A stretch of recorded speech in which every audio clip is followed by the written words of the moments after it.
प्यारे बच्चों, आप देखेंगे कक्षा 12 हिंदी, जयशंकर प्रसाद को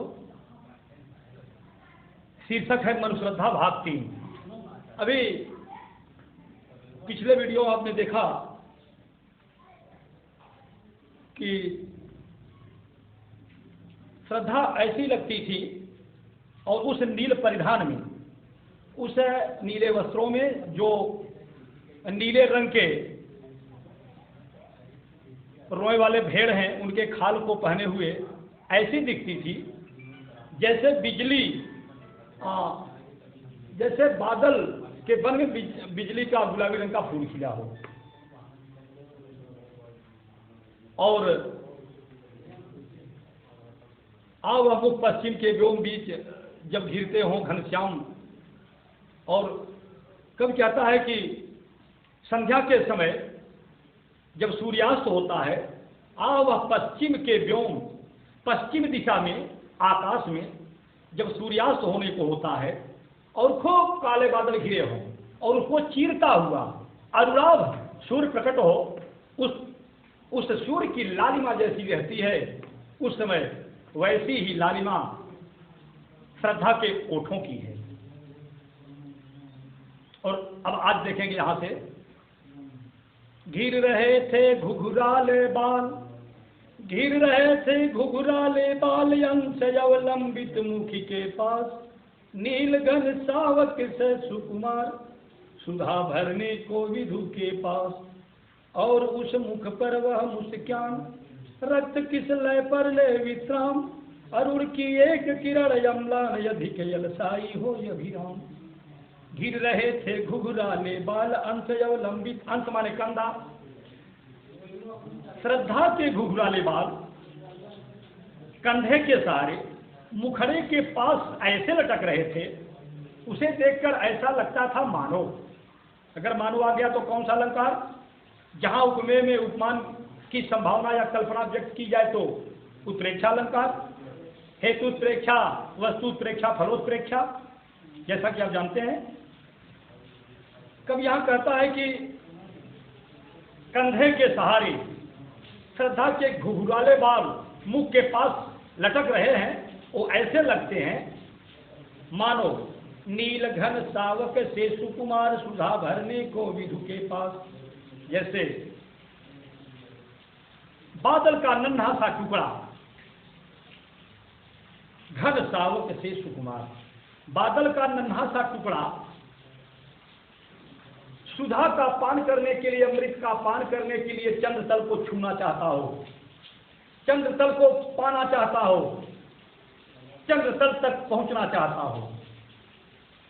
एक छोटा सा नन्हा सा बादल का टुकड़ा अमृत का पान करने के लिए चंद्रमा को छूना चाहता हो, ऐसे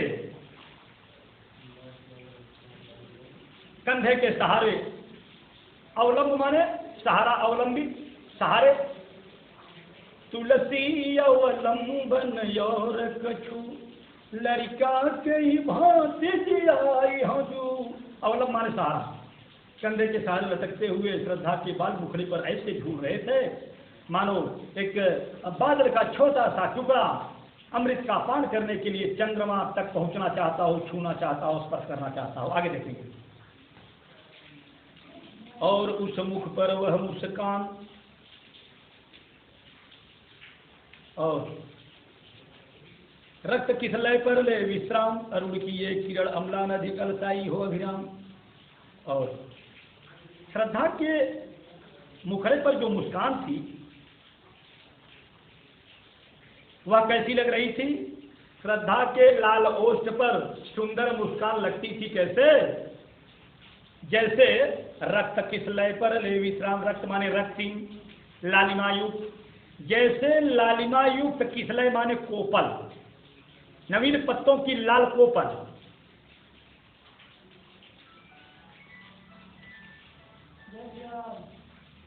गुरु जी प्रणाम, अभी फोन करता हूँ आपको। जैसे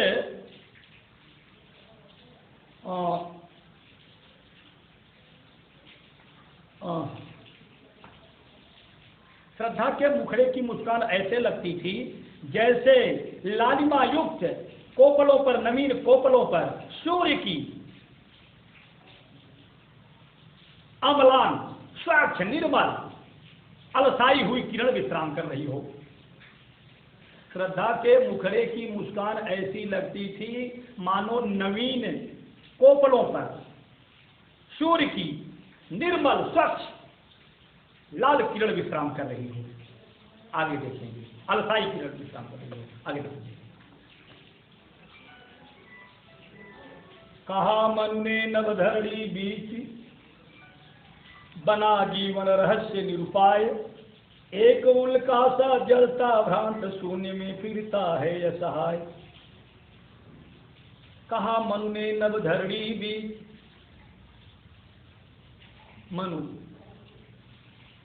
जब श्रद्धा की जिज्ञासा बढ़ जाती है तो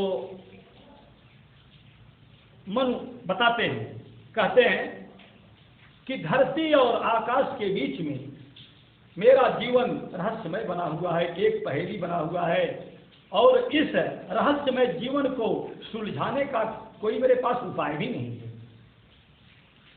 निरुपाय मेरा जीवन धरती आकाश के बीच में ऐसे लटक रहा है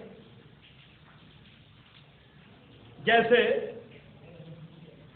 एक जलता हुआ उल्का पिंड टूट करके आकाश में इधर उधर भटकता रहता है। ऐसे ही यह मेरा जीवन धरती और आकाश के बीच में इधर उधर भटक रहा है। इसे कोई सहारा नहीं है और इसे सुलझाने का मेरे पास कोई उपाय भी नहीं है। कौन हो तुम बसंत के दूत। और अब मनु श्रद्धा से परिचय पूछते हैं कि आखिर इस निर्जन स्थान पर यह सुकुमारी है कौन। पूछते हैं, कौन हो तुम बसंत के दूत, विरसपत झड़ में यक सुकुमार, घन तिमिर में चपला कीरे, तपन में शीतल मंद बयार। पतझड़ में, पतझड़ को सुंदर बसंत के आने की सूचना देने वाली हे सुकुमारी, तुम कौन। अर्थात जो पतझड़ सदृश मेरा नीरस जीवन है ना, तुम्हें देखकर ऐसा लगता है कि इस नीरस जीवन में सर्वत्र खुशहाली आने वाली है, सुख बरसने वाला है। इस पतझड़ को बसंत के आगमन की सूचना देने वाली, कोयल सदृश कूकने वाली है सुंदर सुकुमारी, तुम कौन हो। और तुम तो विरस पतझड़ में एक सुकुमार, घन तिमिर में चपला की रेख, और घनघोर अंधकार में तुम बिजली की रेखा के समान, और तपन में, अत्यंत ग्रीष्म में शीतल मंद सुगंधित पवन के झोंके के समान मेरे इस जीवन में आने वाली, मेरे इस नीरस जीवन में खुशहाली देने वाली। यानी तुम्हें देख करके मुझे जो सुख मिला, जो प्रसन्नता मिली, वह तो ग्रीष्म काल में शीतल मंद पवन का झोंका जैसे आ जाए, मन शीतल हो जाए, शरीर शीतल हो जाए, ऐसे हुआ। अथवा पतझड़ में बसंत के आगमन की सूचना कोई दे दे, ऐसे हुआ। अथवा अंधकार में बिजली की चमक कौध जाए, ऐसे हुआ। हे सुकुमारी, तुम कौन हो। आगे देखिए। हाँ प्यारे बच्चों, जरा देखिए यहां जो तीन उपमान जो शंकर प्रसाद ने दिया है, बड़ा सटीक बैठता है। जरा देखें आप, बसंत के दूत, विरस पतझड़ में सुकुमार, और दूसरा घने अंधकार में बिजली की कौंध, और तीसरा तपन में, ग्रीष्म काल में शीतल मंद पवन का झोंका। तीन उपमान जो शंकर प्रसाद ने जो प्रस्तुत किए हैं, श्रद्धा के लिए बहुत ही सटीक बैठते हैं। आगे देखेंगे आप।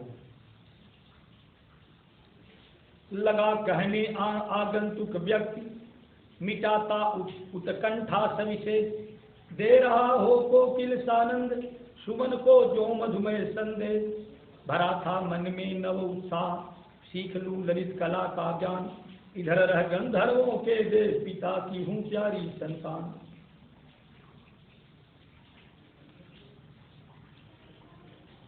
आगंतुक व्यक्ति श्रद्धा को देख करके मन के मन में जो जिज्ञासा हुई, उस जिज्ञासा को शांत करते हुए, उत्कंठा को मिटाते हुए,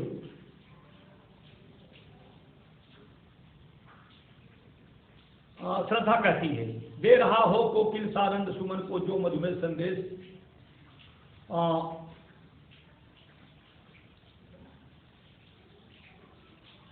मीठी वाणी में जैसे फूलों को कोयल अपना संदेश सुनाती है, क्या संदेश? बसंत के आगमन का। ऐसे ही संदेश देते हुए श्रद्धा कहती है मन से, क्या कहती है?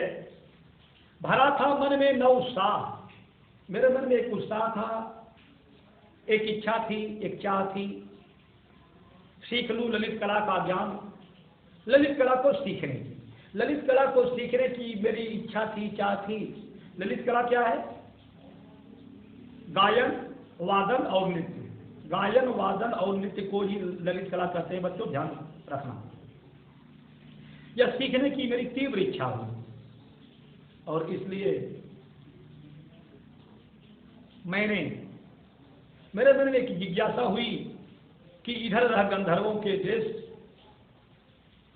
इधर गंधर्वों के देश में रह करके यक्ष, गंधर्व, मनुष्य और देवता, चार श्रेणियां, देवता, यक्ष, गंधर्व और मनुष्य। तो गंधर्वों के देश में रह करके ललित कला का कुछ ज्ञान प्राप्त कर लूं, मेरी ऐसी इच्छा जागृत हुई और मैं अपने पिता की अकेली संतान हूं। यार बच्चों के लिए आज यहीं पर विराम करता हूं, अगले वीडियो फिर आपसे मिलता हूं।